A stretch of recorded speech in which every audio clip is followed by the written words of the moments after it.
Krishna everyone, সবাই কেমন আছে? আশা করি ভালো আছো। আমিও বেশ ভালো আছি। আজ 25 তারিখ, বিকেল এখন 3টে। আজ আমি যাব বাপের বাড়িতে। আমি অনেকদিন ধরে তোমাদের বলবো বাট বলতে পারিনি, তার কারণ আমাদের ট্রেনটা আর হয়নি। আমাদের প্ল্যান হয়েছে 8 থেকে 10 দিন, কিন্তু এত লেট করে প্ল্যান করলে কি আর বাপের বাড়ি যাওয়া হয়?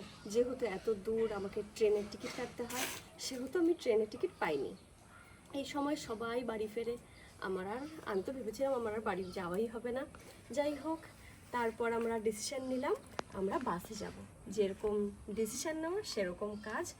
আজ আমাদের বিকেল 6:45 নাগাদ আমাদের বাস। এই কাছাকাছি বাড়ির সামনে থেকেই আমাদের বাস, যাব আমরা টোটোতে। আমি এখনও তৈরি হইনি, ঘরে টুকটাক কাজ কমপ্লিট করলাম। কমপ্লিট করে এখন আস্তে ধীরে আমি এখনই রেডি হয়ে থাকবো। নইলে এখন যদি আমি আস্তে ধীরে রেডি না হওয়া শুরু করি, তারপর বের হওয়ার আগে খুব তাড়াহুড়ো পড়ে যাবে। আর আমি যে পুজোতে শাড়ি কিনেছি, মানে আমার হাজব্যান্ড যেটা দিয়েছে, সেটার ব্লাউজও এখন আমি তৈরি করে আনতে পারিনি। তাই ও যাবে এখন আমার ব্লাউজটা আনতে, আর আমি ঝটপট আস্তে ধীরে যেটাই হোক রেডি হয়ে যাব। নইলে আমাদের অনেক লেট হয়ে যাব। চলো টাটা, রেডি হয়ে তোমাদের সাথে কথা হচ্ছে। এখন বেরিয়ে যাচ্ছে ব্লাউজটা আনতে। এখন যদি না যায় তাহলে আর আজকে আনাই হবে না।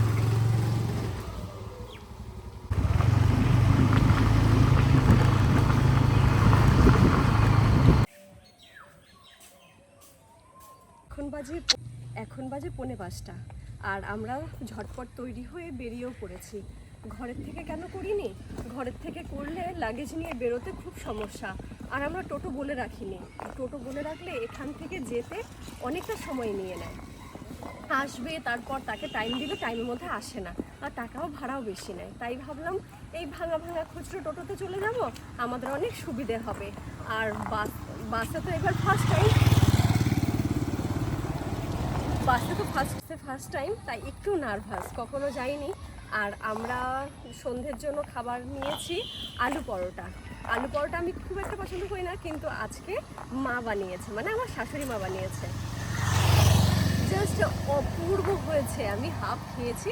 চলো তাহলে টাটা, আমাদের নইলে লেট হয়ে যাবে।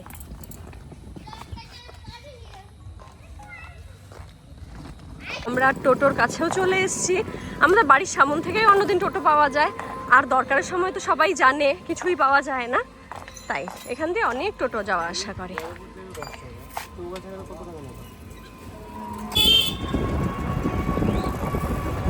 আমরা টোটোতে উঠে পড়েছি।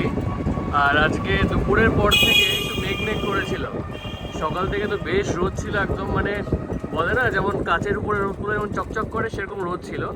বিকালের পরে একটু মেঘ উঠেছে। এখন তো ওয়েদারটা দারুণ, মানে মনে হয় কি হালকা কালো মেঘের উপর থেকে রোদটা একটুখানি যেমন ঝিলিক মারছে সেরকম টাইপের।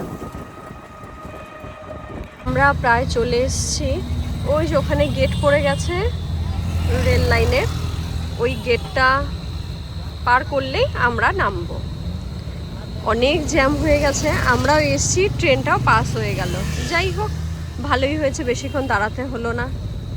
আর আমি বাড়ি থেকে বেরিয়েছি, এই ঘর থেকে বেরিয়েছি ঠিক 1 মিনিটেই আমার জুতোটা এইভাবে খুলে গেল।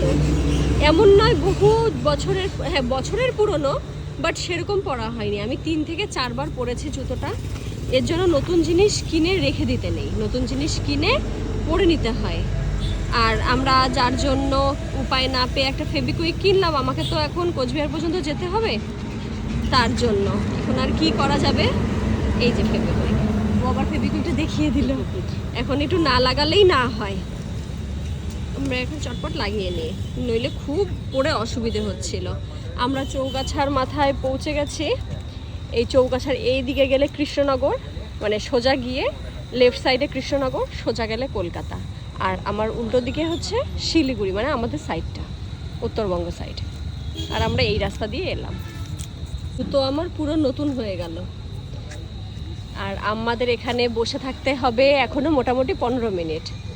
আমাদের 5:45 বাসের টাইম। লেট করলে তো আমার কোচবিহারে যেতে লেট হবে। আর বেশ অনেক দিন ধরে ইচ্ছে করছিল, বললামই তো 10-12 দিন, 8 থেকে 10 দিন হলো ভাবছিলাম যে বাড়ি যাব।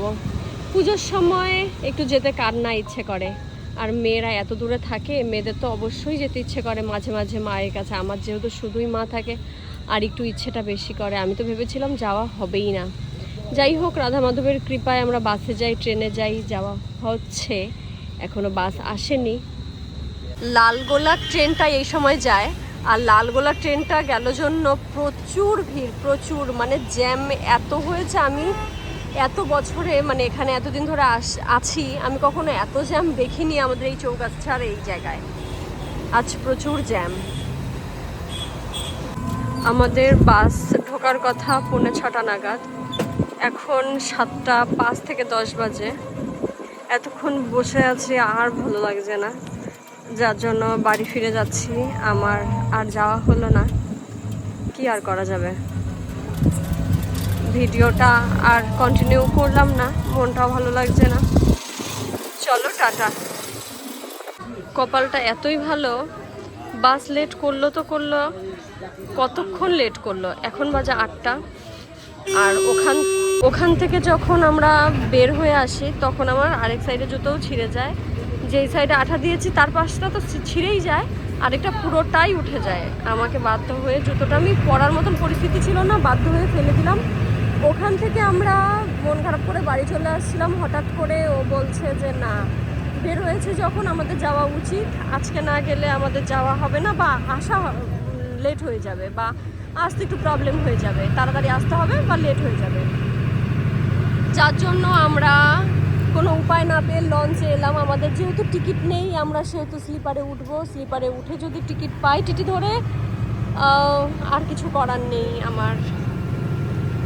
তাহলে টিকিট পাবো, নইলে হয়তো বা পাবো না, কি জানি না। এখন বাজে 7:45, আমাদের মাত্র লঞ্চ ছাড়লো, আর আমাদের ট্রেন 8:25 সামথিং, 20 কি 25। মনে হয় পাবো কি পাবো না আমি তাও জানি না, পাওয়ার কথা যদি তাড়াতাড়ি লঞ্চটা ছাড়ে।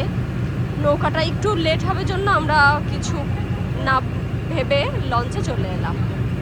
দেখা যাক আমরা ট্রেন পাই কিনা। মনে হচ্ছে বৃষ্টি হবে, মেঘ তো ডাকছে ওইদিকে, আর বিদ্যুৎ চমকাচ্ছে। আজকে বৃষ্টি হওয়ার কথা ছিল, আজকে যা গরম পড়েছিল, আজকে বৃষ্টি হলে যত সম্ভবত ভালোই হয়, কেন আমাদের নদিয়া জেলার দিকে তো বৃষ্টি হয়নি। যা বৃষ্টি হয়েছে কলকাতায় বৃষ্টি হয়েছে, আর কলকাতায় বৃষ্টি হয়েছে পুরোটা ভাসিয়ে দিয়েছে। আর এর মধ্যে আমরা পৌঁছেও গেছি নবদ্বীপ ঘাটে। পৌঁছে যাওয়ার পরে আমরা তাড়াহুড়ো করে চেষ্টা করব নৌকা, একটা অটো ধরে আমরা যাতে স্টেশনে পৌঁছে যেতে পারি। চলো এগিয়ে গিয়ে তোমাদের সঙ্গে কথা বলছি। আমরা জেনারেল কামরায় উঠেছি। উঠে এত ভিড় ছিল, পা রাখার জায়গা ছিল না, তাই আর ভিডিও কন্টিনিউ করতে পারিনি। আমি আজকে সকালে কোচবিহার পৌঁছে গেছি।